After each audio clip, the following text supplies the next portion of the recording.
इसने क्या किया, सिर्फ उनकी नेगेटिव साइड बताई। जैसा कि आंटी ने बोला, अगर तुम्हें जाना ही था तो अच्छे से बोल करके प्यार से चली जाती कि भाई मेरा यहाँ पे गुजारा नहीं, मुझे अलग रहना है, मुझे अलग जाना है, तब भी शायद चीजें खराब नहीं होती। लेकिन जाने से पहले बुरी तरह से उस परिवार की धज्जियां उड़ा करके गई है, बुरी तरह से उस परिवार को बदनाम करके वहां से निकली है। तो अब कोई हक नहीं बनता उसका कि दोबारा से उस परिवार के साथ ये झूठ मूठ का दिखावे का पैचअप करे। राम राम जी सबको। तो आज हम बात करने वाले हैं सपना की सास के बारे में। तो जब तक वो लोग कैमरे पर नहीं आए थे, बेचारे सदमे में थे, तब तक उनके बारे में इतना जहर फैलाया गया, इतना कुछ बोला गया और दुनिया उस पे यकीन करती चली गई। तो तब भी लोग कहते थे, तब भी लोगों ने इसके खिलाफ काफी बड़ी मुहिम चलाई थी कि भाई उनके माँ बाप ने अपने 2 जवान बेटे खोए हैं, प्लीज उनको कोई गालियां मत दो, उनके बारे में कोई ऐसा वैसा मत बोलो। लेकिन दुनिया मानने को ही तैयार नहीं थी, क्योंकि सिर्फ एक पक्ष ही आ करके अपनी बातें रख रहा था। एक पक्ष ही अपने दुखड़े सुना रहा था, अपने बारे में सारी बातें बता रहा था। तो भाई बात देखो, सही भी है कहीं ना कहीं।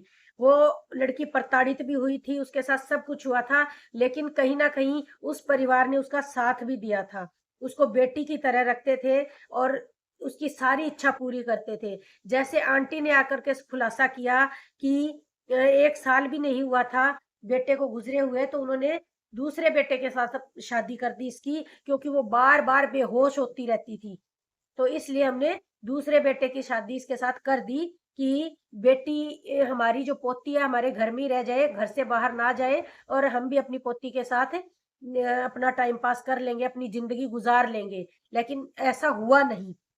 तो उनको उन्होंने कहा, अपना पक्ष रखा कि भाई अगर उसको जाना ही था तो वो पहले ही चली जाती, दूसरे बेटे से शादी करने से पहले ही चली जाती, तो कम से कम हमें ज्यादा दुख तो नहीं होता, अपने बेटे के साथ तो टाइम गुजार लेते हैं हम अच्छे से। तो वो भी पॉसिबल नहीं हुआ। अब सब कुछ जातियां उन्हीं के साथ हुई हैं सारी, है, और वो इसको बेटी की तरह मानते थे। फिर इसने आरोप भी लगाए तरह तरह के उन पे, क्योंकि दूसरा पक्ष सामने कभी आया ही नहीं। तो जो पब्लिक थी, जो दूसरे पक्ष का साथ दे रही थी, वो भी कहीं ना कहीं थक हार के बैठ गई। उन्होंने भी बहुत पुश किया कि आप सामने आइए और अपनी बात रखिए, लेकिन उधर से कोई जवाब नहीं आया।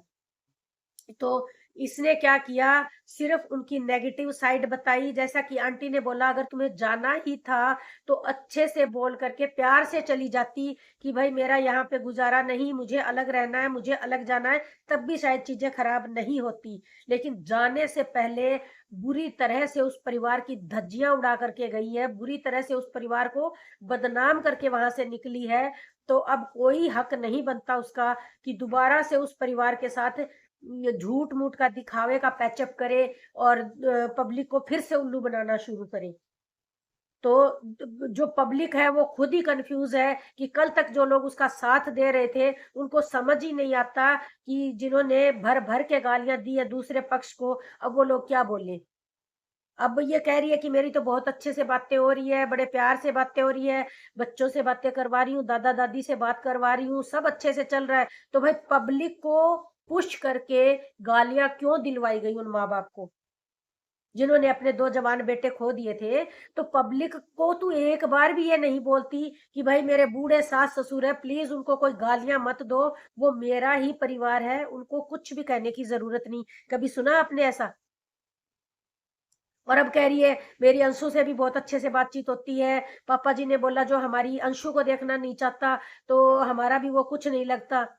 तो सिर्फ उस घर में घुसने के लिए, उस घर में जाकर के छुट्टियां बिताने के चक्कर में तुम झूठ मूठ की नकली ये भी अपने आप को बड़ा दिखा रही हो कि ठीक है भाई, फिर तो हम तो अंशु से भी माफी मांग लेते हैं। तो तू अंशु से माफी मांग लेती है तो उस पब्लिक को क्यों नहीं कहती जिसको तूने भड़काया कि भाई वो मेरी छोटी ननद है, वो हमारी बच्ची है, तुम लोग उसको गालियां कैसे निकाल रहे हो? निकला तुम्हारे मुंह से एक बार भी? नहीं निकला। चीजें ठीक कर नहीं रही हो तुम, सिर्फ अपना स्वार्थ देख रही हो। ये गलत चीज है तुम्हारी। ये बहुत घटिया चीज है कि जो घटिया औरतें रिएक्शन के नाम पर उस दोनों भाइयों की बहन को गालियां निकालती हैं, डेली भर भर के गालियां निकालती हैं। तो कभी हक की बात करती हैं, कभी कुछ बात करती हैं। जब एक घर में बेटा और बेटी है तो जब बेटों का हक है, जो वो बेटे ही नहीं रहे, तो तुम्हारे पति का तुम्हें सारा हक दे दिया जा रहा है, तो क्या उस बेटी का उस घर पे हक नहीं? जो उस माँ बाप को देख रही है, उस माँ बाप की सेवा कर रही है, तो क्या उस बच्ची का कोई हक नहीं है उस घर पे? वो सिर्फ सेवा करने के लिए आई है वहां पे। क्यों नहीं मिले भाई उसको अधिकार? क्यों नहीं मिले उसको उसका हक? दुनिया ऐसे चीख चीख के पड़ रही है, ये सभी बच्चों वाली माएं हैं जो इतना चिल्ला रही है, इतना चीख रही है, सिर्फ उसकी वजह से, जो खुद कह रही है अब हमारा पैचअप हो रहा है, मेरी बात हो रही है पूरे परिवार से, अंशु से, सबसे बात हो रही है, फिर भी ये इशारा किसी को नहीं करती कि भाई उस बच्ची को अगर कोई कुछ बोल रहा है तो भाई उनके चैनल बंद करवा देगी या स्ट्राइक दे देगी या कुछ, बस हवा दे रही है। ये बता रही है कि मैं कितना कुछ कर रही हूँ, कितने एफर्ट लगा रही हूँ। उनकी तरफ से कुछ नहीं बोल रही कि वो लोग भी बच्चियों से प्यार से बात करते हैं, अच्छे से बात करते हैं, सब सही है, ऐसा कुछ भी संकेत नहीं दे रही। सिर्फ अपने एफर्ट बता रही है कि वो एफर्ट कर रही है। तो और फिर क्या कह रही है, एक बार भी उन्होंने कॉल किया कि बच्चियों से मिलने? भाई तू खुद निकल के भागी है वहां से, उन्होंने नहीं भगाया। फिर इस तरह की उम्मीद भी क्यों लगा रही है, जब तू खुद बच्चियों को लेकर के वहां से भागी है और बहुत बुरी तरह बदनाम करके भागी है? तो फिर मिलना मिलाना किस बात का? उन्होंने निकाला है? जो तेरे को इतना दुख आ रहा है कि भाई उन्होंने तो हमें घर से धक्के मार के निकाल दिया, बेटे रहे नहीं तो हमें धक्के मार करके बच्चियों को और तेरे को निकाल दिया घर से, ऐसा किया था उन्होंने? तो कसूर भी तेरा ही और दोष उन पे लगाना, ये तो गलत बात है ना।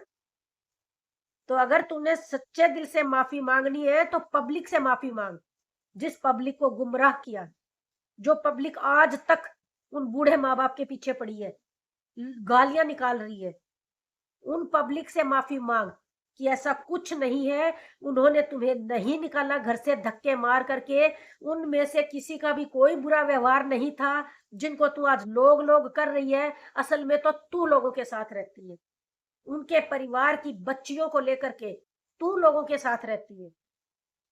वो लोगों के साथ नहीं रहते, वो अपने घर में है, तुम लोगों के साथ रह रही हो। अपने आप पे काम करो।